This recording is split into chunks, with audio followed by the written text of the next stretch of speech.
today's lecture, file-based system versus database management system.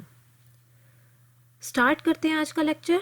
Database management system से पहले कौन सा सिस्टम यूज़ होता था या इस सिस्टम में क्या प्रॉब्लम थी जो डेटाबेस मैनेजमेंट सिस्टम ने रिमूव की, या जिसको हम इस तरीके से भी बोल सकते हैं कि डेटाबेस मैनेजमेंट सिस्टम में ऐसे क्या एडवांटेजेस हैं जो इसने हमारे पुराने सिस्टम को या ट्रेडिशनल सिस्टम को रिमूव कर दिया है।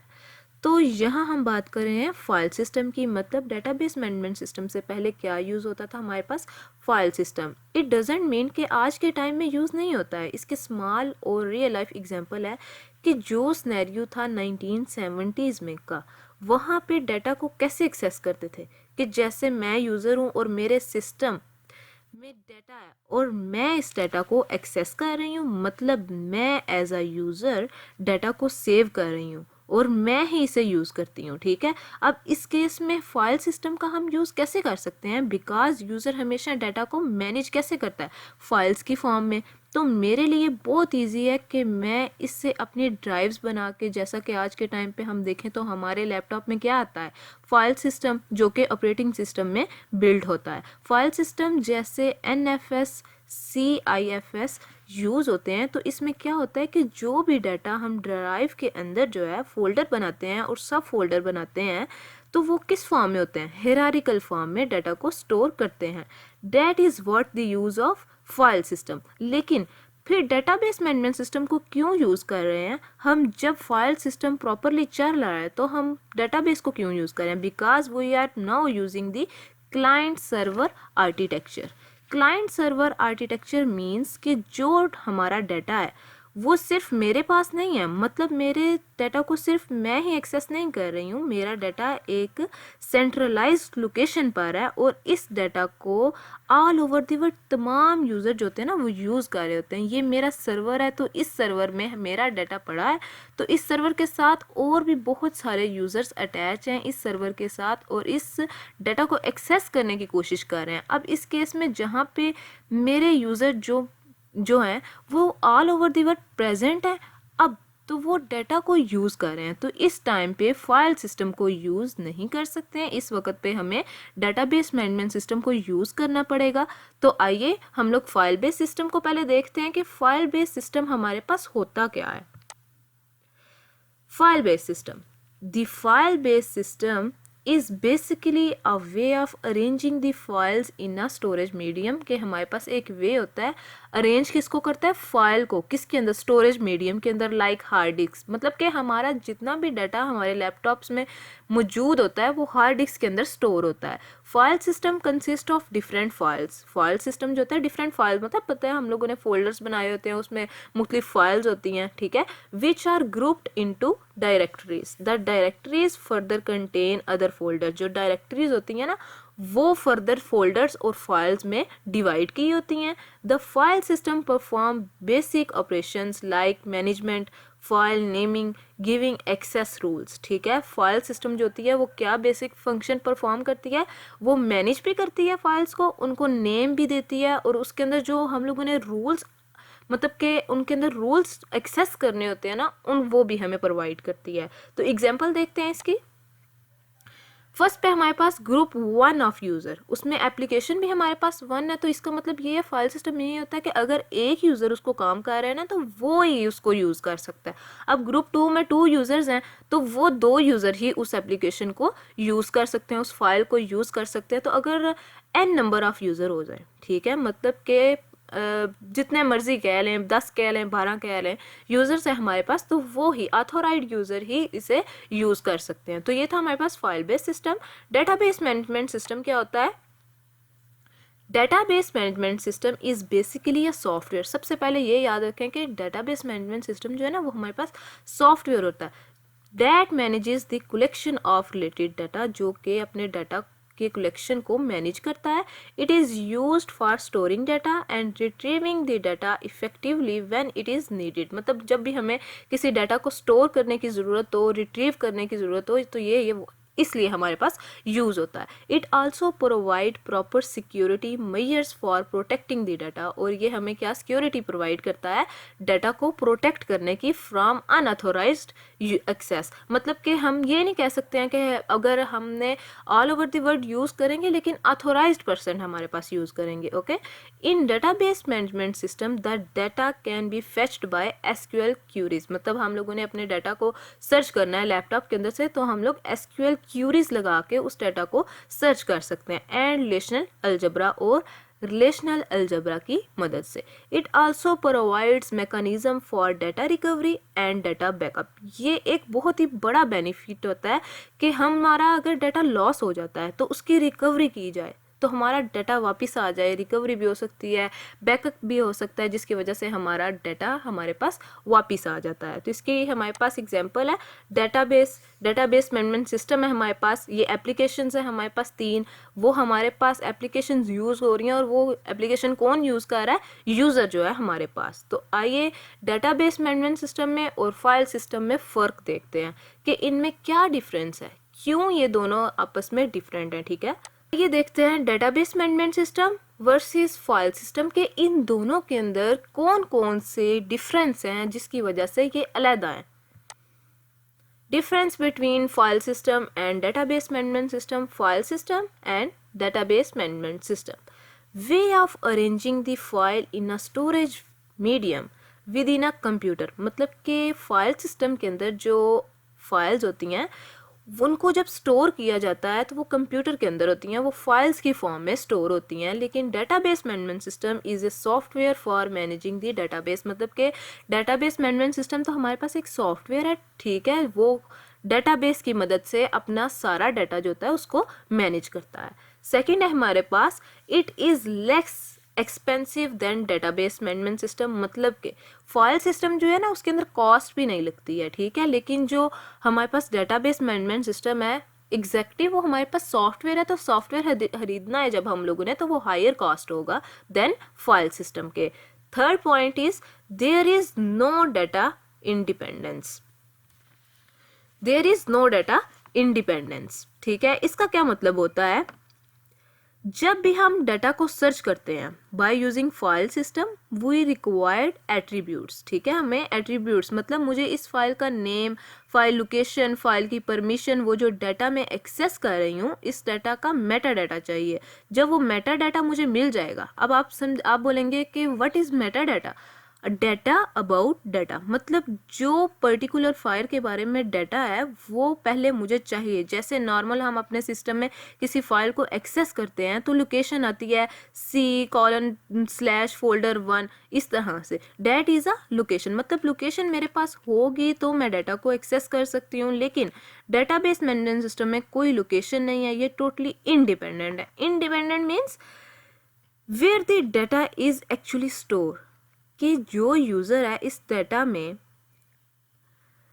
कि जो यूज़र है इसे पता ही नहीं कि डाटा कहाँ स्टोर है। यूज़र अपने सिस्टम से एक सिंपल क्वेरी लिखेगा platform by using any platform, जैसे वेब एप्लीकेशन है, मोबाइल एप्लीकेशन ओपन करते हैं, वेब एप्लीकेशन पे एक रिक्वेस्ट भेजते हैं और वो रिक्वेस्ट सर्वर पे जाती है और सर्वर रिस्पॉन्ड करता है। और रिस्पॉन्ड करने के लिए मुझे किसी एट्रीब्यूट की ज़रूरत नहीं है, मुझे डाटा को बस एक्सेस करना है। इस डाटा को एक्सेस करने के लिए कोई रिक्वायरमेंट नहीं चाहिए, तो कोई एट्रीब्यूट हमें नहीं चाहिए। मतलब कि हमारा डाटा जो होता है इंडिपेंडेंट होता है, ठीक है।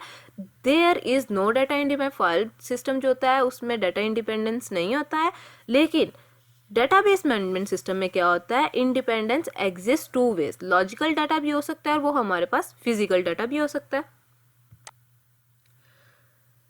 File base only one user can access data at a time. मतलब कि इसमें एक यूज़र ने अगर अपनी फ़ाइल बनाई है तो उस फाइल को एक टाइम में वही यूज़र यूज़ कर सकता है। लेकिन डेटाबेस मैनेजमेंट सिस्टम के अंदर क्या होता है, multiple user access data at a time.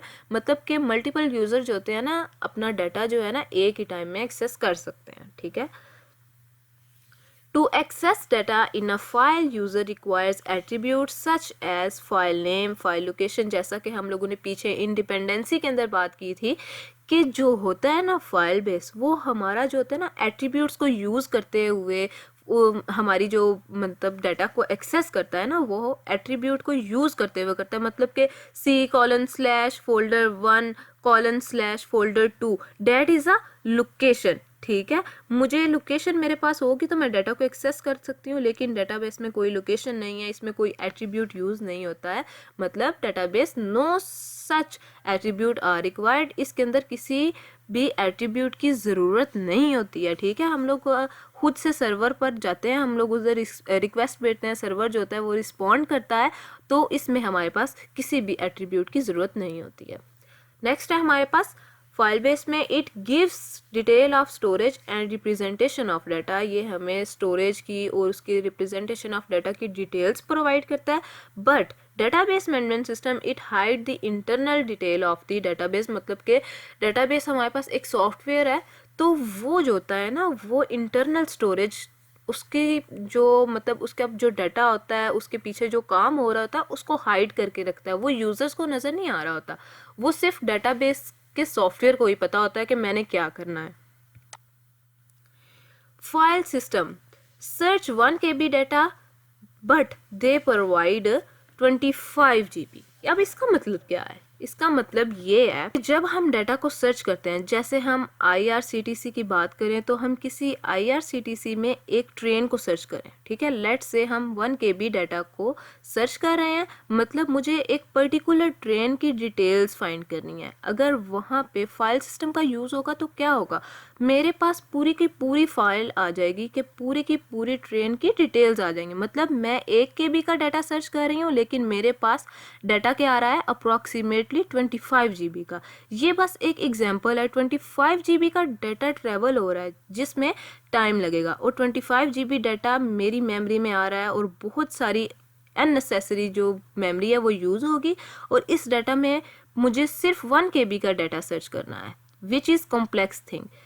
इससे अब क्या करना है, concept of database management system. इससे हमारे पास कौन सा कॉन्सेप्ट आ जाता है, डेटाबेस मैनेजमेंट सिस्टम का। डेटाबेस मैनेजमेंट सिस्टम में क्या है कि ये जो 25 GB का डाटा है वो सर्वर में पड़ा है, तो पाकिस्तान रेलवे के सर्वर में डाटा जो अब यूज़र जो है क्या करेगा, अब यूज़र जो होगा वो सिंपल सी क्वेरी लिखेगा, तो उस डाटा को यूज़ करेगा। उस क्वेरी, वो जो हमारे पास क्वेरी है ना, उसकी बेस पे, उस क्वेरी की बेस पर हमारे पास कितना डाटा आएगा, सिर्फ 1 KB का।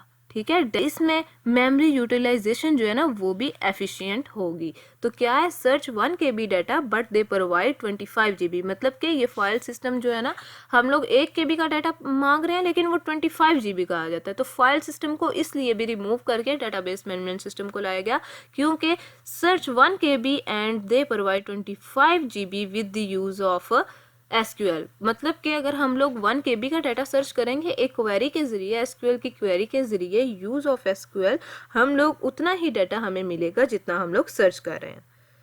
कंकरेंसी का मतलब क्या है कि आज के टाइम पे जो सबसे ज़्यादा कॉन्सेप्ट हमारे पास यूज़ हो रहा है ना, वो कंकरेंसी है।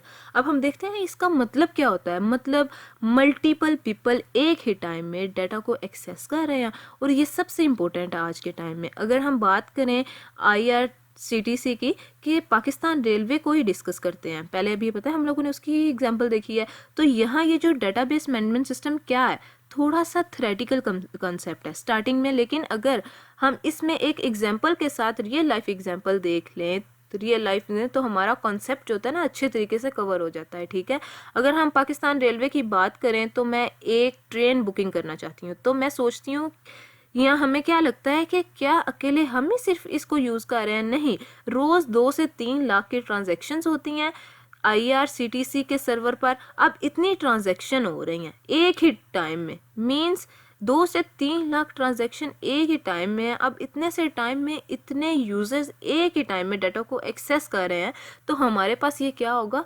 कंकरेंसी। इसका मतलब हमारे पास क्या होगा कि ये हमारे पास कंकरेंसी है। सिक्योरिटी हमारे पास क्या होगी, ये भी बहुत इम्पोर्टेंट इशू है आज के दिन में। सिक्योरिटी का मतलब क्या है कि अगर मैं यहाँ डाटा को एक्सेस कर रही हूँ तो क्या इस डाटा को कोई भी एक्सेस कर सकता है। यहाँ पे कोई रोल बेस काम नहीं होना चाहिए। रोल बेस मीन्स, जैसे हम यूनी की बात करें, अगर मैं एक यूनी में पढ़ाती हूँ एज ए असिस्टेंट प्रोफेसर, वहाँ पे स्टूडेंट्स भी हैं, असिस्टेंट प्रोफेसर भी हैं, एडमिन भी हैं। ठीक है, तो जो डाटा मैं एक्सेस कर रही हूँ एज अ असिस्टेंट प्रोफेसर, क्या वही डाटा स्टूडेंट भी एक्सेस करेंगे? क्या वही डाटा डीन भी एक्सेस करेंगे? क्या कहते हैं आप लोग? नहीं, इस पे हमारे पास एक हायरार्किकल सिक्योरिटी होती है जो कि ऑथोराइज पर्सन ही उसको यूज़ कर सकता है। अब आप कहेंगे कि हायरार्किकल का क्या मतलब क्या होता है? हायरार्किकल मीन्स इसे हम कहते हैं रोल बेस्ड सिक्योरिटी। इसका मतलब है अगर मेरे पास डाटा है, इस डाटा को एक्सेस करने के लिए अलग अलग रोल बना देती हूँ। एक स्टूडेंट है, काइंड ऑफ यूज़र्स हैं, इसे हम कह सकते हैं, ठीक है। यूज़र एक डीन है, ठीक है, या फैकल्टी है, तो सबके लिए अपना अपना रोल है। इसे हम कहते हैं रोल बेस्ड एक्सेस कंट्रोल, और ये आज के टाइम पे बहुत ही ज़रूरी है, ठीक है। अब यहाँ हम क्या सबकी इंफॉर्मेशन चेक कर सकते हैं? नहीं, नहीं कर सकते हैं। हम वहाँ पे अलग से ऑथेंटिकल पीपल और यूज़र के लिए अलग से रोल है और हमारे लिए अलग से रोल है, ताकि जितना भी डाटा हम देखना चाहते हैं ना, उतना डाटा ही हम देख सकते हैं और बाकी का डाटा हम नहीं देख सकते। तो इसमें हमें क्या है कि हमें सिक्योरिटी मिल रही है, लेकिन फाइल सिस्टम में कोई सिक्योरिटी नहीं होती है। फाइल सिस्टम को हैंडल कौन करता है? Operating system. और ऑपरेटिंग सिस्टम में हायरार्किकल बेस यानी लेवल बाय लेवल के लिए कोई सिक्योरिटी नहीं होती है। अगर आपको मेरा आज का लेक्चर समझ आ गया है तो मेरे चैनल को सब्सक्राइब करें, लाइक करें, अपने दोस्तों के साथ शेयर करें, और अगर आपको किसी पॉइंट की समझ नहीं आती है तो जल्दी से मुझे कमेंट बॉक्स में पूछ सकते हैं, ठीक।